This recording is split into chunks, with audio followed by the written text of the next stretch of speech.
Right, we are back on MorningLine. As I said, we've got some resources we're going to put up on the screen for you, and we'll leave that up for a moment as we continue to talk. But you see the different numbers you can call if you need help for a variety of things, from domestic violence, family safety, sexual assault. But let's leave that up for just a second, Rick, while we talk behind it, so people have a chance to write those numbers down if they go get a pen and paper. But with us this morning is Lisa Hallum, domestic violence with the VA here in Middle Tennessee. And all right, so the question was, if someone's seeing these numbers sitting on the couch at home, they're writing them down, and they're wondering, okay, either I need help or I know someone who does, maybe just walk them through. That first step sometimes is the toughest. Aside from recognizing you need the help, what do they do? What would you say if you're sitting in their spot on the couch right now knowing you need help? You know, a good go-to is the National Domestic Violence Hotline. Okay. So they provide crisis intervention. They provide supportive services on the spot. They also provide resources in your local community. So that is a really good go-to number to call. And up there, I think, it may be linked to it, was the YWCA 1-800 number. That and one. The same thing. You can make that call. So yeah, when you get through right off the bat, that's something where they're going to talk to you and determine what you need.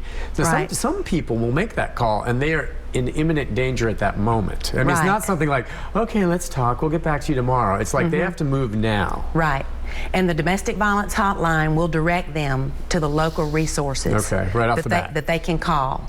And also, we do have the local resources that we just mentioned, the YWCA, the Domestic Violence Sexual Assault Center, as well as the Sexual Assault Center in Nashville, and the Family Safety Center. And I think I have that number up there as well.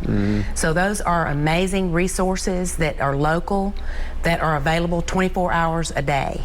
Okay, and we'll put up that list of numbers again at the end here. The VA again, and by the way, we were talking, you think VA soldiers, and as I said, the fact is simple. The vast majority of domestic violence is perpetrated by men, period. No debate. Are there other cases? Are there sometimes young men who are in abusive relationships? Absolutely. Are there some adult men who are yes, it happens. But the treatment and the approach, would it be the same for all, whether it's male or female who is the user? I think it most likely would be the same. Just depending on the circumstances of that individual, regardless of their gender. You really need to look at the whole picture of the veteran or the intimate partner. And then I also want to mention that we also help VA employees who've been involved in intimate partner violence and sexual assault. Okay, many of those employees themselves probably were veterans too, right? A lot of them are. Yeah. But I forgot to mention that we provide services to them too. Okay, so I mean, are there other services within the VA that, with what you do, that you want to touch bases on? Because we talked about the ones that you partner with locally. Yes, and we are going to be strengthening and expanding those partnerships. One thing I do want to mention is part of the Megabus pilot program. Not only are we identifying gaps and more intervention services, but we're also focusing on underserved populations, including Native American Indians, Alaskan Natives, and African Americans. So we're going to be focusing on those groups in the community who are veterans, so that we can better reach those veterans through those community resources. So we're going to be really strengthening those and partnering so we can reach those veterans and let them know about our services. So those groups, for whatever reason, and who knows, have either less access or aren't aware as much that the help is available there. Right. As opposed to Caucasians. I mean, so the rate of intimate partner violence and sexual assault is very high among Native American Indians, Alaskan Natives, and African Americans. And that's why the Megabus program that we're doing with Tennessee Valley is going to focus on those underserved populations. So that we can reach them more through these community organizations. You've got the Native American Indian Association in Nashville that we're planning on partnering with, and a lot of various churches and African American organizations in the community, Nashville and Murfreesboro. Yeah, we talked about all the stressors too that come into play. It officially became a title there at the VA in 2019, you said, which almost coincided just off by a year with the pandemic. And I'm just wondering, have you seen, and I think we've seen just in general, a spike in domestic violence simply because people were staying home more? Yes, there's definitely the domestic violence hotlines have received a lot more calls. Oh, it's because the stress of the pandemic, financial stress, everyone job at loss. home, job loss.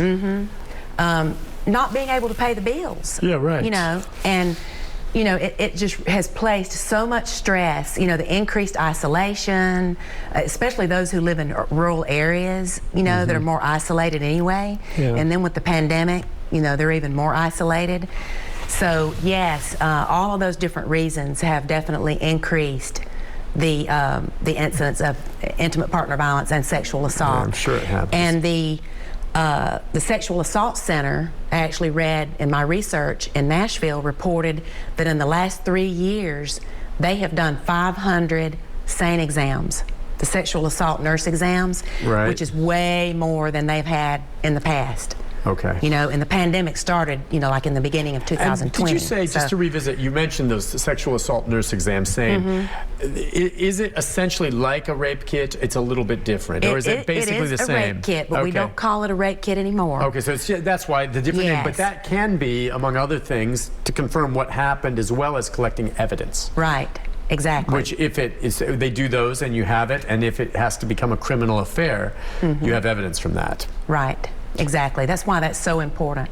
And that's interesting. So I wonder, is that just the VA using these names, you know, SANE exams, or would I run into that probably at some of these other? I like that idea, as opposed to, you know, we always call it rape kit, but rape is such a hard word, or, you know, and you know, it is what it is, right? But is that just a policy through the VA right now? Actually, no. It's actually a nationwide movement. In general, just to let's get away from. We're getting away from the stigmatizing, labeling. It makes perfect sense. And labeling it a SANE exam. Yeah. And so nurses normally do those. There are some doctors that are certified to do those exams. And like I said, that has to be done within 5 days of when the sexual assault occurs. Okay. In order for it to be collected as evidence. All right, so we just have a few moments left. Just what do you want to touch on? We probably got a couple minutes. Thank you. Just in case there's something, we've done a great job covering a lot here. Yes, yes. So now, what do you think? Of course, the #1 resource for intimate partner violence and sexual assault is going to be the Intimate Partner Violence Assistance Program. Okay. And so that's us covering all of Tennessee Valley. And I've already mentioned that we are going to be starting a lot of new programs. So you can contact us. You can get in contact with us through any healthcare provider, any mental health provider. What should you say? What should you say? You can let them know, I want to speak with, can I speak with someone in the Intimate Partner Violence Assistance Program? Okay. We're also in the Department of Social Work Service, so you can call the main switchboard of the VA, which I've also put on the resource list, and ask to speak to someone in Social Work Service, or ask to speak with the Intimate Partner Violence Assistance Program. We also have a military sexual trauma coordinator that can also be contacted. And then we also have a women's health coordinator that we work hand in hand with veterans. And we have family recovery services within behavioral health. And I want to mention to family members of veterans, this is a great program because they provide a safe group that's virtual for family members of veterans who are experiencing emotional and mental health problems. And I have the number up also on the website to call if they want to join that. Great. And we have a great behavioral health program, which I used to work in.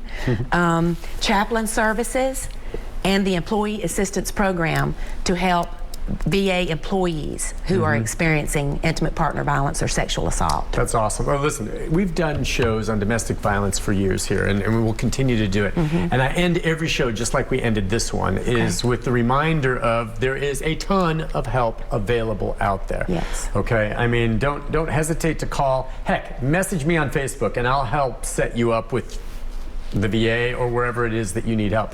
But that's the thing. There's always hope, and there's always a way to make through it. And a lot of the people that you help, these veterans especially, who need it because of the things they've been through, can get their lives back together, maybe save their marriages, and you know, put this behind them. Right. But they need help to do it, and there's a ton of it out there. And with this Megabus Act that we're doing, we have the action plan in place, and we are so excited about rolling that out over the next 2 years. Well, let us know and expanding our services. When more comes along, we'll have you back on. Lisa Hallum, okay, thank you for coming on Morning Line today. Thank you so much. It's a pleasure. We'll see you again. It's nice to meet you too. Nice to meet you. Be back with the programming note and those phone numbers for you right after this. Stay with us.